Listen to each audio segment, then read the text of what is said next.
Parliament. That is your Parliament group. Those are your members of Parliament. Behind there is your chairman, Kavule.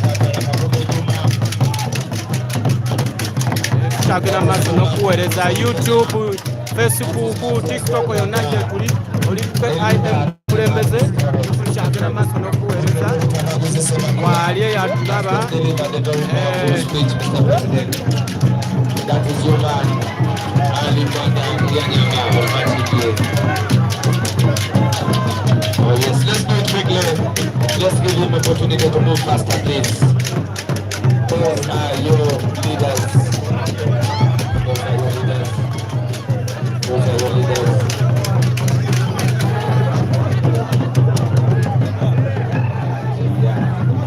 Mr. President, in that next 2 minutes, this time region, Mr. President, utatukayo inzoko ati mapresentia bala mseku Maria batakubuka utu. Mr. President, thank you very much. Goza from Mali. Thank you very much. Mr. President, thank you very much. Thank you very much.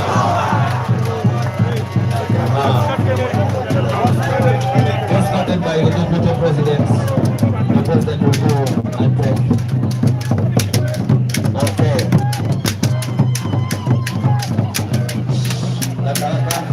We will take a minute of the culture dance. Okay.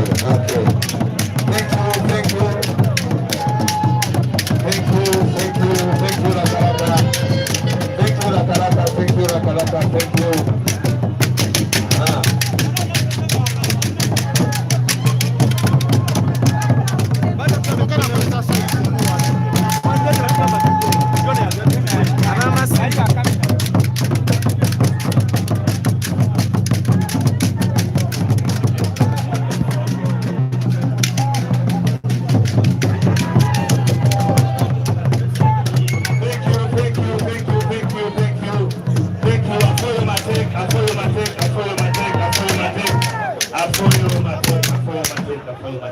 Please clap for the culture troupe that has just given us a dance from Karamoja to welcome the President. Mr. President, you're most welcome. We cannot abide in booking more further, but still start away with a prayer that will be led by Imam Masende. Please, quickly. We shall start with the anthems as he gets to the prayers. DJ Pankine anthem shall begin with the national anthem. Let's stand up for the national anthem and for the party revolutionary anthem. Oh, Uganda,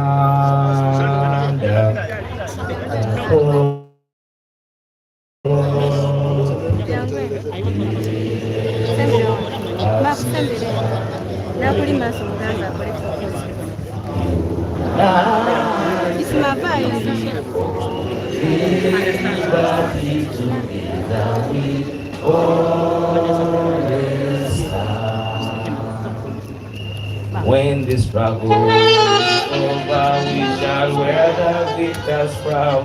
We shall wear the victor's crown. We shall wear the victor's crown. When the struggle is over, we shall wear the victor's crown in the new Uganda. People power, our power, people power. Imam Masih. أعوذ بالله من الشيطان الرجيم. بسم الله الرحمن الرحيم. In the name of Allah, the Merciful and the Creator, and the Prophet Muhammad, peace be upon him. O Allah, guide us. الله لا إله إلا هو الحي القيوم لا تأخذه سنة ولا نوم له ما في السماوات وما في الأرض من ذا الذي يشفع عنده إلا بإذنه يعلم ما بين أيديهم وما خلفهم ولا يحيطون بشيء بالعلم إلا بما شاء وسع كرسي السماوات والأرض ولا يهوده حفظهما وهو العلي العظيم. أي الله سبحانه وتعالى tukuwanjagira mu kibiina kyaffe kino ku kitebe kyaffe ekya National Unity Platform. Tuli mu kiseera ekyokunyigirizibwa